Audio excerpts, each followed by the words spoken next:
स्वरूप सबका एक है।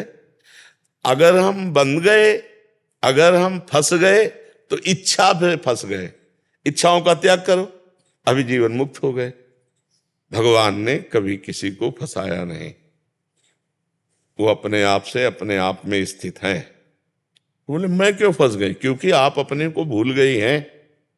आप अपने को स्त्री मान रहे हैं, आप अपने को शरीर मान रहे हैं, मन मान रहे हैं, इंद्रियां मान रहे हैं, प्राण मान रहे हैं। अगर इनसे आप अपनापन हटा पाओ और अपने स्वरूप में आओ तो देखो अभी वही हो। जब खोजने चला तो मिला नहीं, और जब वो मिला तो खोजने वाला नहीं रहा। क्यों? क्योंकि वही था। समझ रहे हो? जब खोजने चला तो मिला नहीं, वो तब तक खोजते रहे, और जब वो मिला तो खोजने वाला नहीं रहा। क्यों? क्योंकि जो खोजने वाला था ना वही था, वही था जिससे मिला, कोई और नहीं था। दो नहीं है। चूंकि अध्यात्म की पहली है विशेष। समझ पा रहे हो बच्चा? किसका प्रश्न था? हाँ, दूसरा ले। हम अपनी इच्छाओं का त्याग करें तो अभी हम जीवन मुक्त भगवत स्वरूप हैं। ये शरीरों को लेकर के हम जीव कहे जाते हैं। जीव जो है ये एक तरह से अपमान है कहना। परमात्मा स्वरूप को जीवात्मा कहा गया। देखो सबके आगे आत्मा लगता है, ध्यान रखना। बोले जीवात्मा, पापात्मा, पुण्यात्मा, महात्मा नहीं लगता है। तो आत्मा तो सब में है, बस आगे उसकी क्रियाओं के कारण उसको कह दिया गया। उसकी क्रियाएं महान तो महात्मा, उसकी क्रियाएं नीच तो बोले नीचात्मा, उसकी क्रियाएं पाप में तो बोले पापात्मा, पुण्य में तो बोले पुण्यात्मा। आत्म तत्व तो सब में है ना। आत्मा ही तो परमात्मा है, परमात्मा ही आत्मा है। ये बाहर वाले हटा दो तो आत्मा ही आत्मा बची, वही परमात्मा स्वरूप बचा। कोई भगवान ने बांधा नहीं, हम बंधे हैं, हम ही छोड़ेंगे। भगवान ने इसीलिए गीता में कहा अपने द्वारा अपने आप उद्धार कीजिए। क्यों? क्योंकि आप भ्रम में फंसे हो, तो आपको भ्रम दूर करना है, उपदेश दे सकते हैं। आप अपने भ्रम को दूर को, जहां भ्रम दूर हुआ वही वो है ब्रह्मविद ब्रह्मयु भवति। जो ब्रह्म को जान गया वो ब्रह्म स्वरूप हो गया, ब्रह्ममय हो गया। क्योंकि ब्रह्ममय हो नहीं गया, वो ब्रह्म ही था। भूल से अपने को स्त्री पुरुष मान करके फंस रहा था। अब ये अध्यात्म की बात है, इसको ऐसे समझो। और अगर दोषारोपण की भावना से कि भगवान ने ऐसा, तो हम कहते हैं भगवान ने बड़ी कृपा की है। अब हम दूसरी तरफ से उत्तर दे रहे हैं। देखो हमको कितना सुंदर मनुष्य शरीर दिया। अब मनुष्य शरीर मिला तो उसके जो हमारे पूर्व पाप पुण्य हैं उनको हम भोग लेते हैं, नया कोई पाप करते नहीं, और खूब नाम जप करते हैं, दूसरों का हित करते हैं, दूसरों को सुख पहुंचाते हैं। कितना भगवान ने कृपा की। अभी आप जगत बंधनी हो जाए, लेकिन हमारा ऐसे स्वभाव नहीं है। हम दूसरों से सुख लेने की भावना रखते हैं, मनमानी आचरण करते हैं, भगवान को भूले हुए हैं, तो दुर्गति भोग रहे हैं। भगवान ने कितना सुंदर शरीर दिया है। हम बोल सकते हैं, हम देख सकते हैं, हम सुन सकते हैं, तो हम भगवान नाम बोल सकते हैं, हम भगवान नाम सुन सकते हैं, भगवत कथा सुन सकते हैं, हम दूसरों का उपकार कर सकते हैं। कितना मंगलमय जीवन दिया है। अब उस जीवन की दिशा गलत कर दो तो गलत हो जाएगी, सही कर दो तो सही हो जाएगी। इसमें भगवान का दोष कहाँ है? हमें बताओ, भगवान ने कौन सी गलती की आपके साथ? क्या गलती की हमें बताओ? क्यों? भगवान ने कोई गलती की है क्या आपको बना के? आपको बना के भगवान ने गलती की है क्या? बहुत बढ़िया उपकार कर दिया। अब हम गलत करें तो फिर बात है। देखो हमारे प्रभु का पूर्ण है संसार, क्योंकि वो पूर्ण है ना। तो आप पूर्ण तभी माना जाता है जब सब कुछ हो, सब कुछ हो तभी पूर्ण माना जाता है। तो अगर यहाँ आम का पेड़ है तो बबूल का भी पेड़ है, यहाँ औषधियां हैं तो यहाँ जहर भी है, अच्छे भी लोग हैं तो बुरे स्वभाव भी है ले। अब आप पसंद क्या करते हो भगवान के बगीचे में? बस बात ये है, अगर बुरा पसंद करोगे तो बुरा होगा आपके साथ, आपको कष्ट मिलेगा, दुख मिलेगा, नरक मिलेगा। तब कहोगे भगवान ने मुझे फंसा दिया। नहीं, भगवान ने आपको तो मुक्त होने का अवसर दिया है। आप फंस रहे हो तो फिर बात अलग है। भगवान पर दोषारोपण हमें तो कहीं नहीं दिखाई देता कि भगवान का दोषारोपण करना ठीक है। अब हमारा मन विचलित हो रहा है गंदे आचरणों की तरफ। अरे हिम्मत है तो मन के वेग को सह जा, मत गलत चल, देख अभी महात्मा बन जाएगा। लेकिन अपनी कमजोरी हम अपनी बात तो करते रहे, ऊपर भगवान पर थोप दे। गोस्वामी जी लिख गए हैं, गोस्वामी काल ही कर्म ही ईश्वर मिथ्या दोष लगाए। काल पर, कर्म पर, ईश्वर पर लोग मिथ्या दोष लगा देते हैं सर। तो दोनों तरह से आपको समझाया जी। ब्रह्मचारी सुबोध चैतन्य जी, जगन्नाथपुरी, उड़ीसा से। राधे राधे महाराज जी, आपके चरणों में कोटि कोटि प्रणाम। जय जगन्नाथ। महाराज जी, हम अभी गुरुदेव की शरण में हैं। शिष्य के जीवन में अथवा हमारे जीवन में भी कभी कभी ऐसा होता है कि किसी कारणवश, चाहे वो प्रारब्ध, अज्ञानता, ना समझी या फिर अवहेलनावश, गुरु जी की आज्ञा के अनुसार कार्य नहीं होता।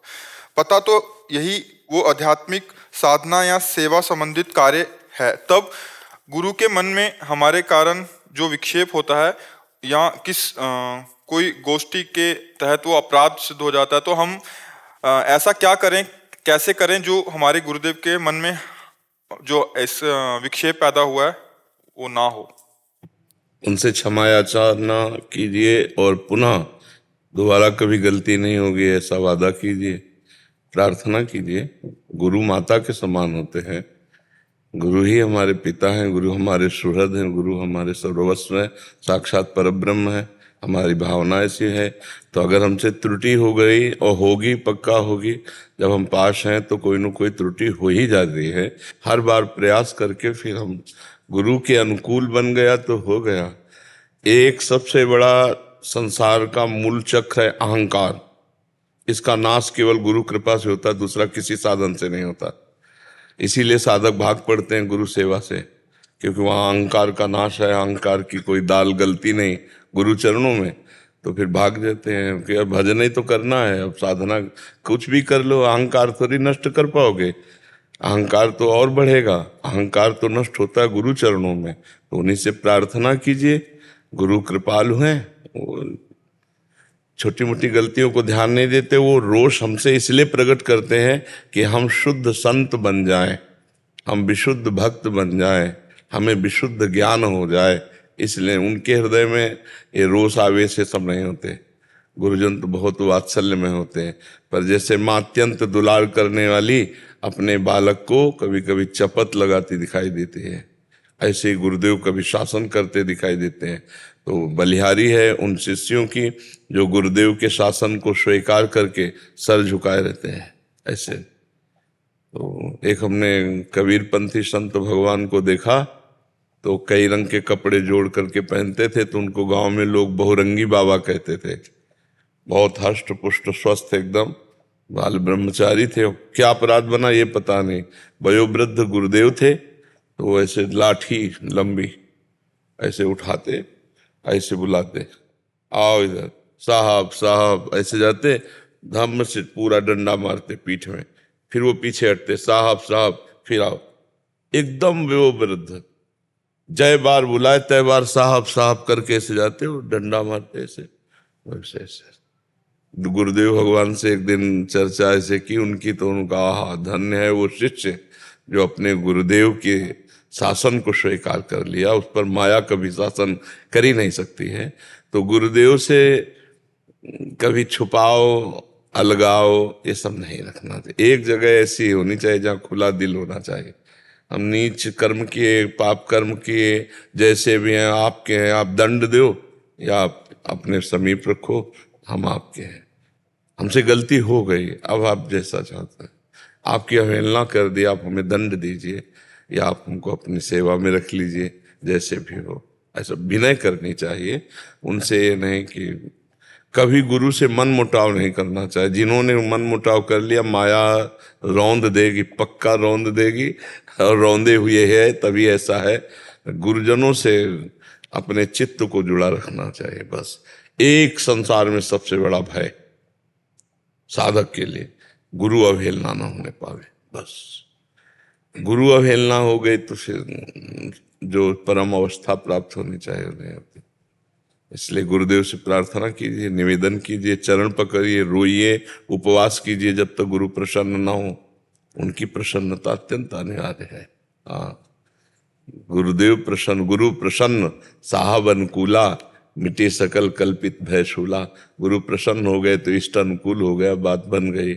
पर बड़े भाग्यशाली हैं जो गुरु प्रसन्नता के लिए जीवन यापन करते हैं। जीवन की साधना गुरु प्रसन्नता के लिए। मेरे गुरुदेव प्रसन्न हैं। अपने इष्ट को तो देखा नहीं, तो हमारे इष्ट ही गुरुदेव हैं, गुरुदेव ही इष्ट हैं। हमें उनकी आज्ञा पे चलना है, इसी से परमार्थ पर विजय प्राप्त हो जाएगी। महाराज जी, प्रिया प्रीतम का साक्षात करना है, साक्षात। हाँ बिल्कुल, मनुष्य जीवन का लक्ष्य यही है। बस खूब हमारी बात को सुनो और जीवन में धारण करो। बच्चा, जो आपने कहा धारण करने की सामर्थ्य नाम जप से आएगी। बात सुनो, इसी बात, ये बातें जीवन की हैं, ये जीवन बोल रहा है, ये पढ़ाई लिखाई नहीं, ये जीवन है। बच्चापन से एकमात्र संग रहकर भगवान के चरणारविंद का सेवन, तो जो ये अनुभव की बातें निकले पकड़ लो, भगवान की प्राप्ति हो जाएगी। भगवान पर करना आपको पड़ेगा ना। रसोई बना के दे दिया, पाना आपको पड़ेगा, पचाना आपको पड़ेगा, तभी आपका स्वास्थ्य ठीक रहेगा। ऐसे सत्संग बनी बनाई रसोई है परमात्मा प्राप्ति की। बस वो बातें हम पकड़ लें, अपने जीवन में उतार लें और अनुभव कर लें, तो बस हो गया बात। महाराज, मुझ में कोई बल नहीं है, मैं निर्बल हूँ। हाँ, ये अंदर रखना चाहिए। लेकिन जब हम बोल लेते हैं तो राधा राधा बोलेंगे ना। जब हम चल लेते हैं तो गलत रास्ते नहीं जाएंगे ना, सही रास्ते जाएंगे ना। जब हमारे हाथ काम कर रहे हैं तो हम दूसरे का हित करेंगे, बुरा नहीं करेंगे ना। जब नेत्र देख रहे हैं तो हम गंदा नहीं देखेंगे, अच्छा देखेंगे ना। पास में महसूस होते हैं, सामने नहीं आते। कौन? एक माँ बाप मेरे। प्रिया प्रीतम को माँ बाप। साधन करो। जब साधन नहीं करोगे ना तो बकवास रहता है। साधक को ज्यादा प्रश्न करने की जरूरत नहीं होती। साधक को दिखावा या बनावटीपन की जरूरत नहीं है। किसी को महसूस हो रहे हैं प्रभु, और फिर प्रश्न रह जाएगा। जहां बात कर रहे हो यहां ठीक से बात करो। वो सबके पास है, सब समय है, सबके इतने पास हैं कि उतने नजदीक कोई और नहीं है, पर बिना भजन के नहीं। सबके हृदय अछत अविकारी, पर सकल जीव जग दीन दुखारी। तहां वेद यस कारण भाखा, भजन प्रभाव संत श्रुति विभाखा। तहां वेद यस कारण भाखा। वेद पुराण संत श्रुतियां सब कह रही हैं भजन, बिना भजन। आज सबसे ज्यादा कमी है भजन की। जहां भजन है वहीं जीवन प्रकाश है, और जहां भजन नहीं तो रुपया मिल सकता है, वाहवाही मिल सकती है, लाखों चेला बन सकते हैं, सब ये हो सकता है, लेकिन माया काल प्रपंच से मुक्त नहीं हो सकते। जड़ चेतन की ग्रंथि का भेदन करके भगवत साक्षात्कार सिर्फ भजन से होता है, बकवास से नहीं, बातचीत से नहीं। नयमात्मा प्रवचनेन लभ्या न मेधया न बहुना श्रुतेन। बहुत प्रवचन करने वाले को आत्म तत्व का बोध नहीं होता, बहुत बुद्धिमान को नहीं होता, बहुत सुनने वाले को नहीं होता। होता है जिसने वर्ण कर लिया। रात दिन भजन करो, अभी अनुभव में आ जाएंगे। कैसे भजन करूं वो आ जाए? राधा राधा राधा राधा राधा राधा राधा, हर श्वास में। ये तो हम बोल के कर रहे हैं, अंदर अंदर। नाम श्वास दो बिलक चलत है, इनको भेद नमो को भावे। श्वास ही नाम, नाम ही श्वासा, नाम श्वास को भेद मिटावे। रोम रोम जब रग रग बोले, तब कछ स्वाद नाम को पावे। ऐसे कायर पुरुष की भांति थोड़ी रहता है भक्त। भगवान से न नर्क की, न स्वर्ग की, न अपवर्ग की, भगवान से चाह नहीं है। और देखते हैं तुम कैसे नहीं आते हो, देखते हैं तुम कैसे नहीं आते हो। बालक के रोने में दम होनी चाहिए, खिलौने में खेलने ना लगे तो माँ को बरबस आना पड़ेगा और गोद में उठाना पड़ेगा। समझ रहे हो ना? बालक अगर खिलौनों में खेलने लगा तो माँ फिर विलंब कर सकती है, नहीं उसके रोने में दम होनी चाहिए। आएगा कैसे नहीं? कबीरा हंसना छोड़ दे रोने से कर प्रीति, बिन रोए किन पाइया प्रेम प्यारा मीत। ठान ले वो बात ना हो, ऐसी कैसी बात करते हो? परमात्मा का अंश हो, इस जन्म नहीं किसी भी जन्म में। ठान लिया है तो अब तुम्हें प्राप्त करके रहेंगे। तुम भी चाहो तो कि नहीं आएंगे तो हम तुम्हें छूट देते हैं, देखते हैं आते हो कि नहीं आते हो। अरे हम भगवान के बच्चे हैं, भगवान के अंश हैं, कायर पुरुषों की भांति नहीं। हम लड़खड़ाएंगे, डगमगाएंगे, लेकिन चलेंगे आपकी तरफ, आपके हैं। हे नाथ, अब आप तो लक्ष्य बन गया, आप बस खत्म खेल। ना काहू सो बोले वो, ना कोई व्यवहार, बस अपनी कुंवर किशोरी को जियत निहार निहार। राधा राधा राधा राधा, हर कदम आगे बढ़ाते चले जाओ वीर की तरह। एक कायर पुरुषों वाला मार्ग थोड़ी भक्ति मार्ग। थोड़ी सा अपमान हुआ, थोड़ी निंदा हुई, थोड़ी परेशानी हुई, भक्ति छूट गई, ऐसा नहीं। अपमान निंदा इनकी बौछार हो, वर्षा हो, हमारा कदम आगे बढ़ता चला जाएगा। ये केवल हम बातें नहीं बना रहे बातें नहीं, पूरी जिंदगी इसी इसी कष्ट की राह पर। तो ऐसा नहीं, भगवान के मार्ग का पथिक संसार के सुखों के लिए भगवत मार्ग में नहीं आता, संसार के सुखों को रौंद करके वो सच्चिदानंद सुख को प्राप्त करता है।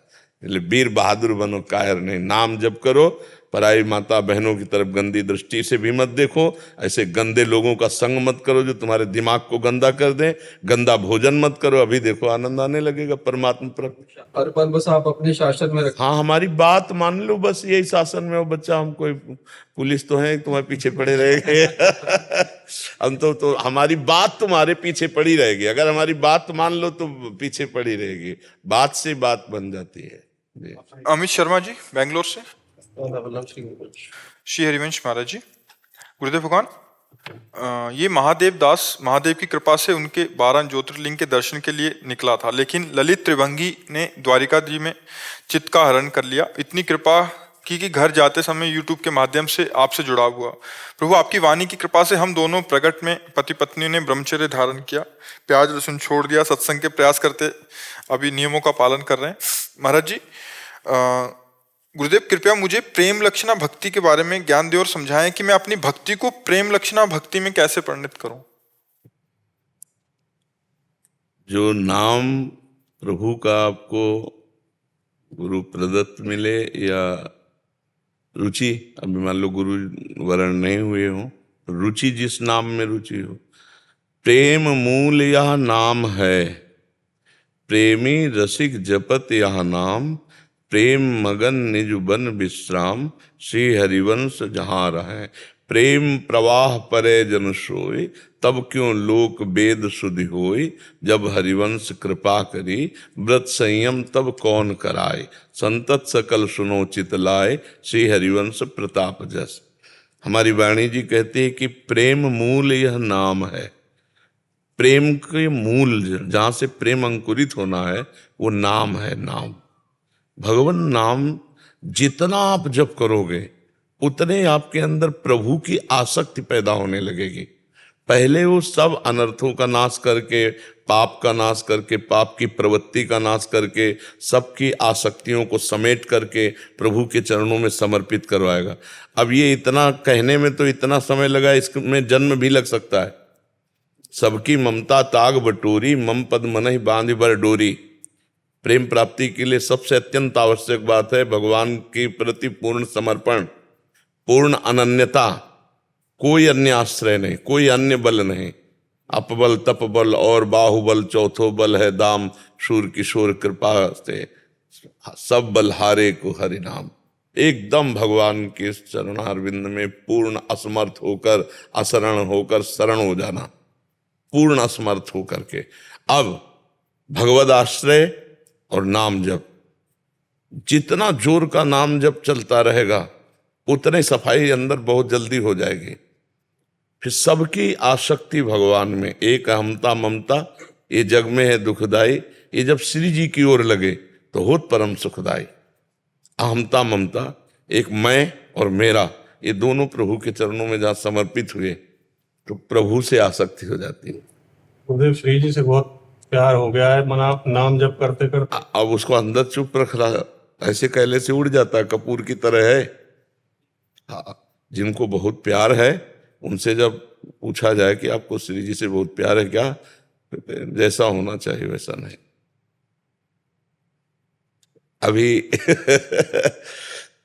और उनको अगर कोई पीछे से कह दे अरे तो बड़े भगवत प्रेमी महात्मा है, तो बहुत उनको दुख होता है कि तुम जानते नहीं, भगवान देखो ये जानते नहीं हमें कि मैं कैसा छली हूँ, कपटी हूँ, कि आपको केवल दर्शाता हूं कि मैं आपसे प्यार करता हूं, वस्तुतः तो मैं वासना से युक्त हूं, मैं अधम हूं, मैं नीच हूं।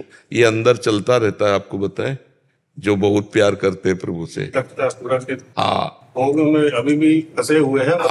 अंदर से जो है ना, अपने में अधमता का अनुभव होना और प्रभु की कृपा का अनुभव होना प्रेम की तरफ। जब हम देखते हैं कि ये तो मेरे बस के बाहर की बात है, तो केवल कृपा हो रही लाडली जू की, नहीं हम तो अधम जीव हैं, ये पद्धति होती है। गुण तुम्हार समुझे निज दोषा, जे सब भांति तुम्हार भरोसा। ठीक है ना। अब अन्य अभिलाषा शून्य स्थिति आनी चाहिए, तब प्रेम का जागरण होगा। कोई अन्य अभिलाषा ना रह जाए। इतना भजन हमारा बढ़ना चाहिए कि हमको न ज्ञान से भी मतलब रह जाए, न कर्म से मतलब रह जाए, हमको केवल प्रभु से मतलब रह जाए। एकमात्र श्री कृष्ण, एकमात्र प्रियालाल, हमारे प्राण प्यारे, उन्हीं का चिंतन, उन्हीं का दुलार, उन्हीं की लीला गायन, उन्हीं का लीला श्रवण, उन्हीं के लिए उनके अनुकूल कर्म करना। श्री कृष्ण अनुकूलेन प्रतिकूलस्य विसर्जनम, प्रतिकूलता का त्याग श्री कृष्ण के पूर्ण अनुकूल कार्य। अन्य अभिलाषिता शून्य, कोई अन्य अभिलाषा नहीं, तब प्रेम का अंकुरण हो। जहां प्रेम का अंकुरण हो तो खान पान नहीं भावे है, नहीं कोमल वसन सुहावे है, सब विषय लगे ते खारा है, हरियासिक का मग्न आ रहा है, ब्रह्मादिक के भोग शब्द विषम लागत ताहि, नारायण ब्रज चंद की लगन लगी है जाए। 5 बातें उसके जीवन से हट जाती हैं। नारायण हरिभजन में ये 5 न सुहाए, विषय भोग, निद्रा, हंसी, जगत प्रीति, बहु बात, ये अच्छा नहीं लगता। वो एकांत में बैठा केवल रोना अच्छा लगता है, प्रभु का स्मरण करते हुए बार बार, हा प्रियाजू, हा लाडली जू, हा करुणामयी, हा लालजू, हा करुणामय, बस ये अंदर अंदर। और अगर कोई कह दे उससे प्रेमी है तो उसे चुभता है। जैसे कोई गाली दे तो चुभता है ना, ऐसे उसको कोई सम्मान करे, उसे प्रेमी कहे, उसे कोई भागवत कहे, तो उसको ऐसे लगता तुम क्या जानो यार, ऊपरी बात बाहर की देख रहे हो, हम कैसे छलिया हैं, कपटी हैं, कैसे वो। क्योंकि अहम अगर स्थित हो गया, हाँ मैं भगवत प्रेमी हूं, मैं भजनानंदी हूं, तो मार्ग रुक गया। ये बड़ा सूक्ष्म मार्ग है, इसमें दीनता के द्वारा बढ़ा जाता है। तभी तो महाप्रभु चैतन्य देव जी ने कहा, तृणादपि सुनी चेन तरोरियु सहिष्णुना अमानिना मान देन कीर्तनीया सदा हरि। अपने को तृण से नीच मानना और वृक्ष के समान सहनशील होना, दूसरों को मान देना, अपना खुद अमानी रहना, और फिर निरंतर हरि कीर्तन करना, तो उसके हृदय में प्रेम का प्रादुर्भाव हो जाता है। अब प्रेम जब जागृत होता है तो जैसे सूर्य उदय होने के पहले ही अंधकार नष्ट हो जाता है, सूर्य उदय होने के पहले अंधकार नहीं नष्ट हो जाता, तो ऐसे ही प्रेम उदय होने के पहले ही अज्ञान नष्ट हो जाता है, देह भाव नष्ट हो जाता है। जहां प्रेम प्रकट हुआ तो अब उसकी दशा बदल जाती है। वो छिन छिन रुदन करंत, छिन गावत आनंद भरी, छिन छिन हाहर हसंत, यह जो कृपा हरिवंश की, छिन छिन बिहरत संग, छिन छिन निरखत प्रेम भरे, छिन जस कहता भंग। वो कभी प्रभु के चरित्र में कोई लीला देखकर हंस रहा है, कभी प्रभु को सामने पाकर नृत्य कर रहा है, कभी प्रभु की अनुपस्थिति का अनुभव होकर के वियोग में रो रहा है। ऐसी उसकी दशाएं बदल जाती है प्रेम की, जो दशाएं अंदर है वो उसके जागृत होते हैं। तो हमें पहली बात पकड़नी है कि प्रेम मूल या नाम है, निरंतर नाम चले। अब निरंतर नाम चलाने के लिए आहार शुद्ध जरूरी है, भोजन शुद्ध जरूरी है, और आचरण पवित्र होना जरूरी है। अगर आहार विहार ठीक नहीं है ना, तो भजन नहीं हो पाएगा। प्याज लहसुन सब छोड़ दिया, ब्रह्मचर्य पालन कर रहे। हाँ बिल्कुल ठीक, बहुत सुंदर। बस जप करते रहो और गुप्त रहो। गुप्त का मतलब आपके अंदर की अनुभूतियां, आपको जो भजन की रुचि, ये कोई जान न पावे, इसे छुपाओ और आगे बढ़ते चले जाओ। खुद प्रेम जागृत कर देंगे भगवान। बस नाम जप करते रहो, भगवद आश्रित रहो, कुमार्गगामी प्रवृत्तियों से बचो, तो हम भगवान के अंश हैं। तो जैसे भगवान प्रेम समुद्र है ना, तो हमारा भी प्रेमय स्वरूप है। जो हमारे प्रभु हैं उसी के तो हम अंश हैं। प्रभु हमारे ज्ञान स्वरूप तो हम ज्ञान स्वरूप हैं। प्रभु प्रेम स्वरूप तो हम प्रेम स्वरूप हैं। प्रभु हमारे अविनाशी तो हम अविनाशी हैं। प्रभु सुख राशि तो हम सुख राशि हैं। उन्हीं के तो अंश हैं। तो हमारे अंदर प्रेम है। प्रेम लाना नहीं है, प्रेम है जो फैला हुआ है, उसे समेटकर प्रभु की तरफ लगाना है। बोलते मुझे पता ही नहीं था भगवान से प्रेम भी करना होता, आपके माध्यम से मुझे पता हुआ। प्रेम तो भगवान ही से करने के लिए जन्म हुआ है हमारा, पर हम फंस गए। जननी जनक बंधु सुत दारा तन धन धाम सुहृद परिवारा। आशीष कुमार शर्मा जी। राधे राधे। राधे राधे गुरुजी। गुरुजी, अगर परमेश्वर मेरे अंदर है तो अच्छे के साथ मुझे बुरे विचार भी क्यों आते हैं? बिजली ठंडा करती है ना, बिजली ही गर्म करती है। पता है आपको? बिजली का यंत्र के संयोग से उसका प्रकाश होता है। यंत्र क्या है तो वैसे हो जाता है। हमारी बुद्धि में दो भाव रहते हैं, एक सुमति एक कुमति। सुमति कुमति सबके उर राहें, गोस्वामी तुलसीदास जी ने लिखा। विभीषण जी रावण से कहे, सुमति कुमति सबके उर राहें। भगवान भी रहते हैं तो सुमति और कुमति भी रहती है। तो जब हमारी कुसंग तो कुमति बढ़ती चली जाती है, और सत्संग तो सुमति बढ़ती चली जाती है। पर होती दोनों है अंदर, कुमति और सुमति। कुमति को मिटा दे और सुमति को सजा दे सो महात्मा, और जो कुमति को बढ़ावे और सुमति को छेड़ करता चला जाए वही दुरात्मा। और दुरात्मा और महात्मा दोनों के अंदर बैठा है परमात्मा। उसको किसी से लेना देना नहीं, न दुरात्मा से कोई मतलब है न महात्मा से मतलब है। समझ रहे? वो समदर्शी परमात्मा है, सम स्वरूप से। बिजली का इस हवा से या अग्नि से कोई मतलब नहीं। मान लो हीटर में वो यंत्र में पहुंची, अपना पावर दिया, अब वो यंत्र गर्म करने वाला है तो गर्मी फेंक रहा है, ठंडी करने वाला है तो ठंडी फेंक रहा है। उसका काम है पावर। बिजली एक पावर है, ऐसे परमात्मा एक पावर है, वो आपके अंदर है। अब उसमें जो दो प्रकार की बुद्धि है, अब कौन सी बुद्धि का प्रयोग करके आप उस पावर का प्रयोग कहाँ करते हो? किसी का अहित करने के लिए, अमंगल करने के लिए, दुख देने के लिए, या मंगल करने के लिए, सुख देने के लिए। ये आपके अंदर दो सिस्टम है, एक अहितकारी सिस्टम, एक हितकारी सिस्टम है। एक दुष्ट मन है और एक सज्जन मन है। अब आप किसका प्रयोग करते हो ये आपकी बात है। डबल इंजन नहीं होते, जैसे हवाई जहाज उड़ रहा है तो ये डबल इंजन की गाड़ी। इसमें दो प्रकार की बुद्धि होती है, दो प्रकार के मन होते हैं, दो प्रकार का चिंतन होता है, दो प्रकार की स्वीकृति होती है। एक अच्छा चिंतन, एक बुरा चिंतन, एक अच्छा मन, एक बुरा मन। अब अच्छा मन तुमको यहाँ लाया है, सत्संग में बैठा ले, तो यही मन के पास में ही बुरा मन है जो बहुत कुछ गंदा करवाया है जीवन में, उसको भी देखो ना। तो दो प्रकार की बुद्धि, दो प्रकार का मन, दो प्रकार का चिंतन और दो प्रकार की स्वीकृति। अच्छी स्वीकृति, बुरी स्वीकृति। ये बुरी स्वीकृति को मिटाने के लिए ही मानव जीवन मिला है, बुराइयों को मिटाने के लिए ही मानव जीवन मिला है। अब नाम जप के द्वारा, सत्संग, शास्त्र स्वाध्याय, इसी साधु सेवा, इसी के द्वारा हम बुराइयों को मिटा सकते हैं। तो जितना हम सत्संग सुनेंगे, शास्त्र स्वाध्याय करेंगे, उतने ही हमारे विचार अच्छे बढ़ते चले जाएंगे और कुमति का नाश होता चला जाएगा। बोले हमारा सुधार हो रहा है, लोग कह रहे ना कि देखो हम पहले ऐसे थे, अब सुधार हो रहा सत्संग से। तो क्या हुआ? कुमति का नाश हुआ, सुमति का प्रकाश हुआ। तो हम शास्त्र स्वाध्याय से और संत समागम से अपनी सुमति को बढ़ावें, कुमति को दबावें, नष्ट कर दें, तो परमात्मा हृदय में बैठा है, वो दर्शन दे देगा। जब आप अच्छे आचरण करोगे, भजन करोगे, वो कृपा करके माया का पर्दा हटाकर हृदय में ही है, वो दर्शन दे देगा। हृदय में ही दर्शन होते हैं। जब हृदय में दर्शन हो गए तो आँख खोले या बंद रखे, परमात्मा ही दिखाई देते हैं, फिर और कुछ समझ में नहीं आता है। ठीक है, समझ में आ गई बात? कनिका मदान जी। राधा वल्लभ हरिवंश प्रभु जी। श्री हरिवंश महाराज जी। महाराज जी, मैं आपके बताए हुए मार्ग पर पिछले 1.5 वर्ष से चलने का प्रयास कर रही हूँ।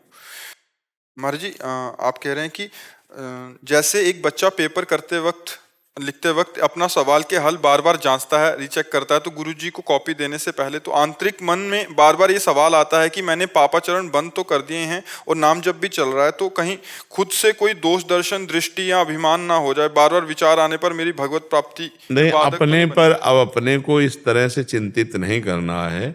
हम कोई अनाथ नहीं है, भगवान की शरण में है। अगर अभिमान आएगा तो ठीक कर देंगे, दोष आएगा तो निर्दोष कर देंगे।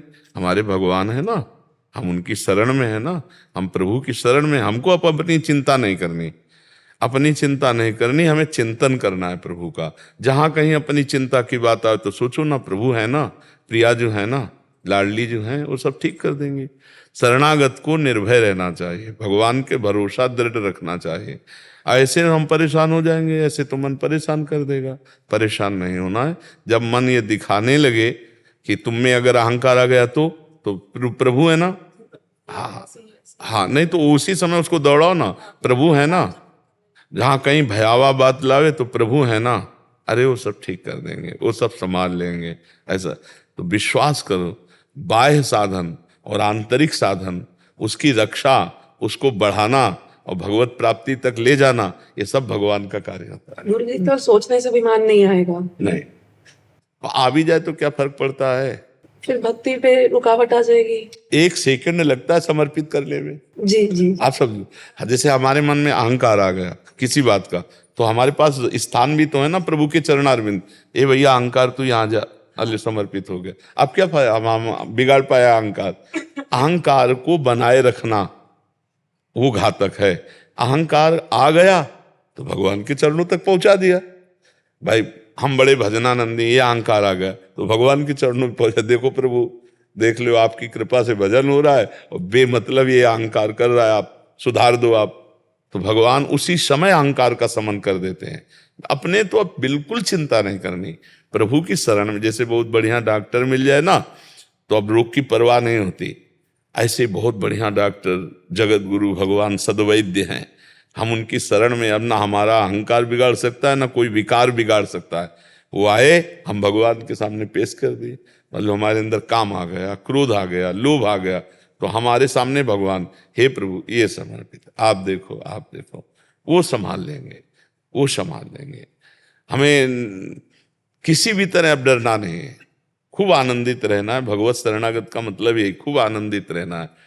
पर हमें सावधानी रहना कि जहां कोई विकार आवे, दोष आवे, वो तत्काल प्रभु तक पहुंचाना है, प्रभु के चरणों में समर्पित कर देना है, वो संभाल लेंगे, बहुत अच्छे से संभालते हैं। मैं तो ऐसे समझती हूँ, जैसे आप प्रिंसिपल है और हम स्टूडेंट हैं, तो मैं ऐसे समझती हूँ कि गुरुजी को पता चला तो गुस्सा करेंगे, तो मैं उसको मन से निकाल देती हूँ कि नहीं करना, ये नहीं करना, ये गलत है। ऐसा भी ठीक है, ऐसा भी भाव ठीक है। और जब ना संभले तो प्रभु को समर्पित कर देला, वो संभाल देंगे। अपने पूरे जीवन को प्रभु को समर्पित किए रहना। हाँ, तो ऐसे संभाला है, पूछो मत। कदम कदम पर भगवान ने संभाला है, कदम कदम पर। वो हम जानते हैं, जाने मोरी छाती, मीरा जी कहती ना, जाने मोरी छाती, गिरधर मुझे कितना प्यार करते हैं मेरा हृदय जानता है। ऐसे कदम कदम पर भगवान हमको, कदम कदम पर, जहां कहीं भी ऐसा कुछ हुआ कि बेइज्जती होने की अब मतलब, तो हमने देखा भगवान कोई न कोई रूप लेकर के आ गए। एक बार महोबा से वाराणसी के लिए हमको बैठाल दिया किसी भगत ने, 3 स्टेशन की टिकट दी। अब इतनी उदासीनता रहती थी, कौन टिकट को देखे, झोली में डाल लिया। अब अच्छे वाले उसमें बैठाला, हाँ हाँ, तो जो आए रात्रि में और कहा कि टिकट दिखाइए, तुम दिखाओ। इतनी बोले, पहली बात तो कितने स्टेशन निकल गए, और दूसरी बात ये जनरल की है और आप बैठे कहाँ हो। उनका हमको इसका कोई ज्ञान नहीं, हमको यहाँ बैठाल दिया गया है। तो मतलब अलग अलग स्वभाव होता है ना, तो थोड़ा उद्दंडता पूर्वक वार्ता करने लगे। कहा खड़े होइए, हम खड़े हो गए। जटाजूट पहले भी थे, लाल वस्त्र थे। एक आदमी ऊपर से उतरा, अंग्रेजी से उनसे बात की, टिकट बनवाई और हमसे कहा बैठ जाइए। ये कौन था, क्या मतलब उस आदमी को? कोई मतलब नहीं, कोई राधे श्याम नहीं, मेरे भगवान थे।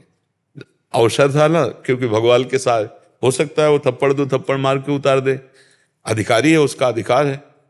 लेकिन भगवान तुरंत उससे अंग्रेजी से बात की और इतना बड़ा टिकट बनती है उसकी, जो एसी वाले होती है कागज वाली, वो हमको टिकट दे दी और हमसे कहा आप बैठ जाइए, ये आपकी वाराणसी की है, वाराणसी तक है, आपको कोई नहीं टोकेगा, आप बैठ जाइए। और फिर ऊपर जाके बैठ गए। तो भगवान कदम कदम पर हमने देखा, जहां कहीं जरूरत हुई भगवान बाह्य और आंतरिक सब रक्षा वही करते हैं, वही संभालते हैं। राजू जी बेंगलोर से। राधे राधे महाराज जी, आपके चरणों में कोटि कोटि प्रणाम। महाराज जी, आप कहते हैं कि देहाभिमान गुरु की चरण सेवा से नष्ट होता है। महाराज जी, हम गृहस्थी में रहकर सरलता एवं सुगमता से देहाभिमान कैसे नष्ट? जो नाम है, मंत्र है, गुरु का दिया हुआ, उसी का निरंतर रटन करने से जब हम बार बार नाम रटते हैं, जैसे दो लकड़ियों के घर्षण से अग्नि पैदा हो जाती है, किसका प्रश्न है? हाँ, ऐसे ही निरंतर नाम जिह्वा से रटने से ज्ञानाग्नि प्रकाशित होती है।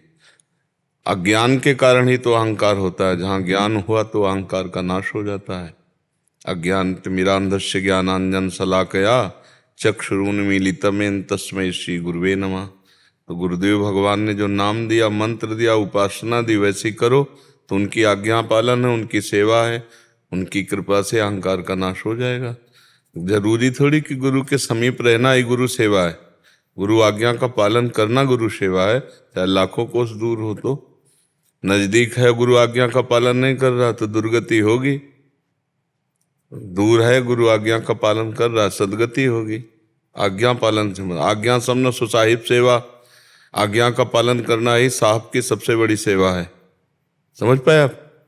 हाँ, तो नाम जप करो और जो संतों के उपदेश हैं उसके अनुसार चलो, जीवन को संतों के उपदेश के अनुसार बना लो, अहंकार नष्ट हो जाएगा। अहंकार अज्ञान है और कुछ थोड़ी है। अज्ञान के कारण कर्ता भाव रहता है, देहाभिमान रहता है। ज्ञान प्रकाशित हुआ, सब शांत हो जाएगा, सब शांत हो जाएगा। तो भगवान के आश्रित रहो, भगवान के भरोसे रहो, नाम जप करो, शास्त्र स्वाध्याय करो, सत्संग सुनो, पवित्र आहार और अपने कर्तव्य का पालन, अपने आप ठीक हो जाएगा सब। ठीक से चलो तो ठीक हो जाएगा, बेठीक चलोगे तो कभी ठीक नहीं होगा। ये भव रोग का सबसे बड़ा यह कारण है अहंकार।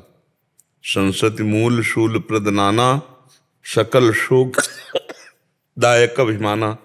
समस्त शोक देने वाला यह अभिमान ही है। भगवान कृपा करें, अभिमान नष्ट हो जाए तो अभी आनंद की अनुभूति होने लगे। हृदय में ही आनंद सिंधु भगवान है, अहंकार का पर्दा लगा है केवल। मतलब सर्वश्रेष्ठ दिन एक जीवन का कौन सा होगा और क्यों होगा? वो जो इसमें भगवान का साक्षात्कार होगा वही सर्वश्रेष्ठ दिन होगा। और भगवान का साक्षात्कार करना ही मनुष्य जीवन का परम कर्तव्य है। इसलिए समझ पा रहे हो? सर्वश्रेष्ठ दिन मंगल, इतवार, सोमवार, बुध से नहीं है, भगवत प्राप्ति से है। वही घड़ी, वही दिन, वही जाकर नाम सुनत शुभ होई, मोरे गृह आवा प्रोष होई। परमानंद पूरी मन राजा, कहा बुलाए बुलाओ बाजा। आनंद सिंधु भगवान हृदय में प्रकट हो गए, वही सबसे बढ़िया दिन है, वही सबसे मंगल है। नहीं महाराज जी, बस यही पूछ रहा था कि हम गृहस्थी में हैं, हम अपना कारोबार काम करते हैं, हाँ, कारोबार करते हुए भगवत प्राप्ति हो जाती है। ये तो मौका हमें नहीं मिलता है। अगर हम कोई गलती करते हैं तो अगर गुरुदेव महाराज ने डांट फटकार लगाएंगे तो हमारा। आपके हृदय में बैठे बच्चा, आप गलती करोगे तो देखना अंदर ही आपके जलन पैदा हो जाएगी और आएगा कि मैं गलत कर रहा हूं यार। आता है कि नहीं? तो बस मान लो, अगर इतनी दूर की बात मान लोगे तो नजदीक पहुंचा जाओगे। तुम्हारे हृदय में ही गुरुदेव बैठे हुए हैं। शरीर तो शरीर के पास रहने पर भी दूरी ही है, हृदय में ही गुरुदेव बैठे हुए हैं। आप जहां गलत करना चाहोगे वहीं डांट लग जाएगी, ए गलत कर रहे हो, इससे तुम्हारी हानि हो जाएगी। आता है ना हृदय में? तो कुछ गलती हो जाती है, ग्लानि होती है। गलती के पहले उपदेश होता है, आप ध्यान से देना। जब कोई गलती होने वाली होगी उसके पहले उपदेश हो, एक गलत है, होश में। बस मान लो बात, शुरू से हम कह रहे हैं, मान लो बात, सब काम हो जाएगा। गृहस्थी और विरक्ति का कोई भेद नहीं है। ये दोनों दो मार्ग हैं भगवान की प्राप्ति के लिए। एक विरक्त भेष रख कर के संसार का त्यागी बनकर चलना, एक संसार में रहकर संसार का रागी बन करके भगवान का अनुरागी बनना। तो श्रेष्ठ है संसार में रह करके कर्तव्य का पालन करते हुए भजन करना। क्योंकि हम लोग भिक्षा भी गृहस्थों से ही तो लेते हैं, पैदा भी गृहस्थों के यहाँ ही हुए, हमारे शरीर ढकने के कपड़े भी गृहस्थों से ही मिलते हैं। तो गृहस्थ धर्म सबसे बड़ा है, जो विरक्त का पोषण करते हुए, जो विरक्त भजन कर रहा है वैसे ही वो भी भजन कर रहा है अंदर ही अंदर, पर वो कर्तव्य पालन करते हुए, अतिथि साधु समाज सबका सेवन करते हुए महान तो हुआ ही ना। तो इसलिए ऐसा मत सोचो कि गृहस्थ धर्म में रहकर भजन नहीं हो सकता। गृहस्थ धर्म सबसे बड़ा धर्म है। सब धर्मों का, सब आश्रमों का पोषण गृहस्थ धर्म से होता है।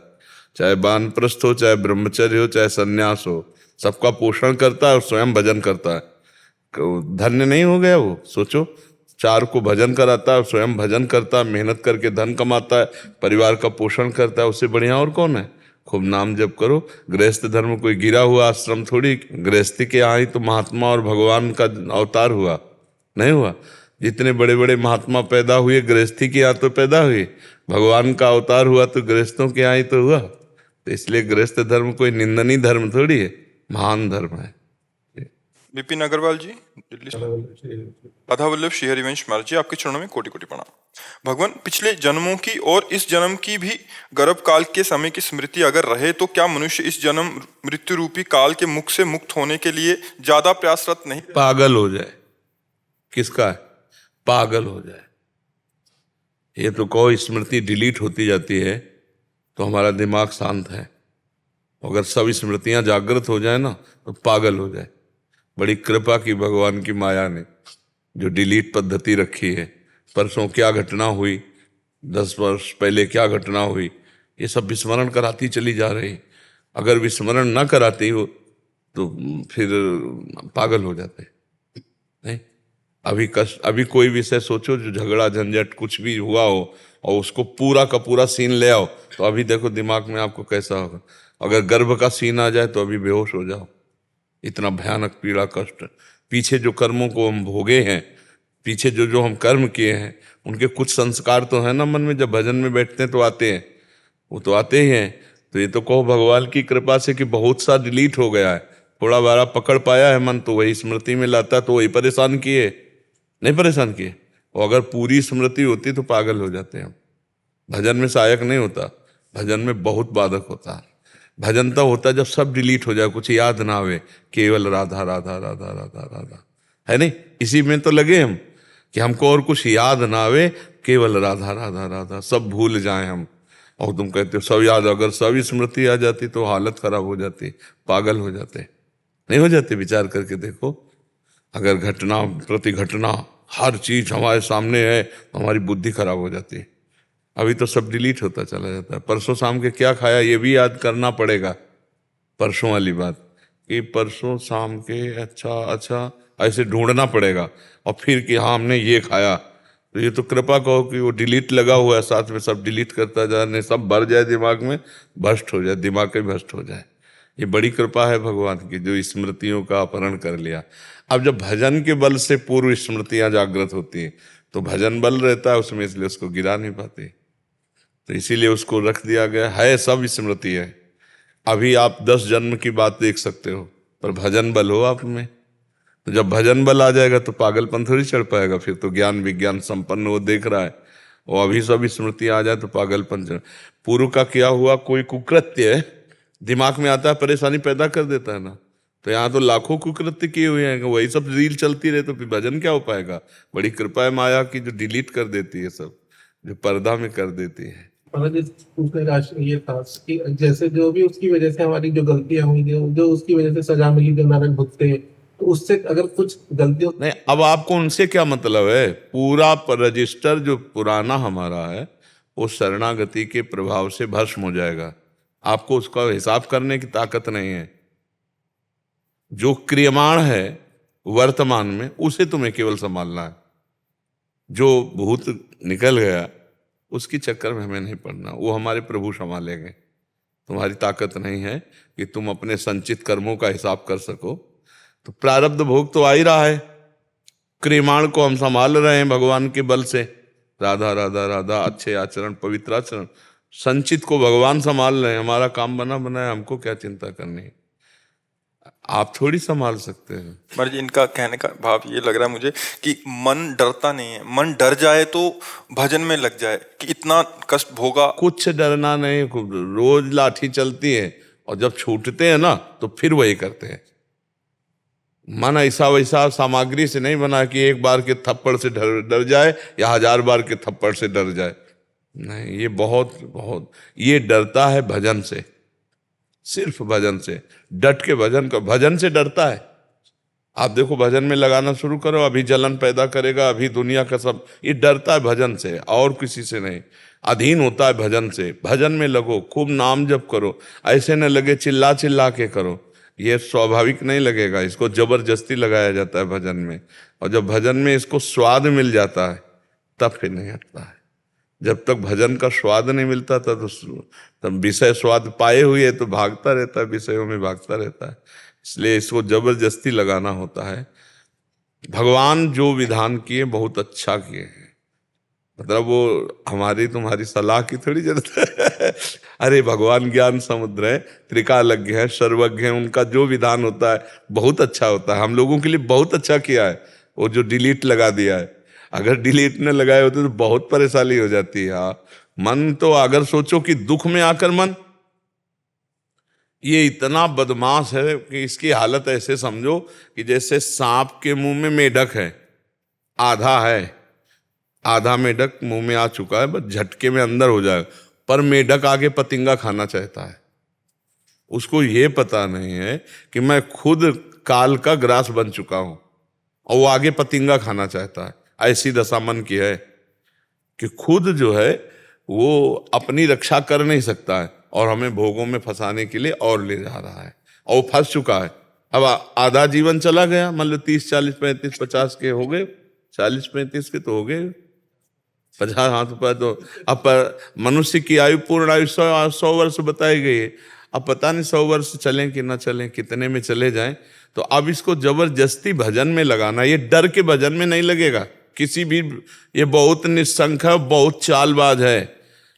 अभी लाख उपदेश गए, नारकी हो वो घृणा, उसी में मरेगा जाके, इसका विश्वास बिल्कुल नहीं करना।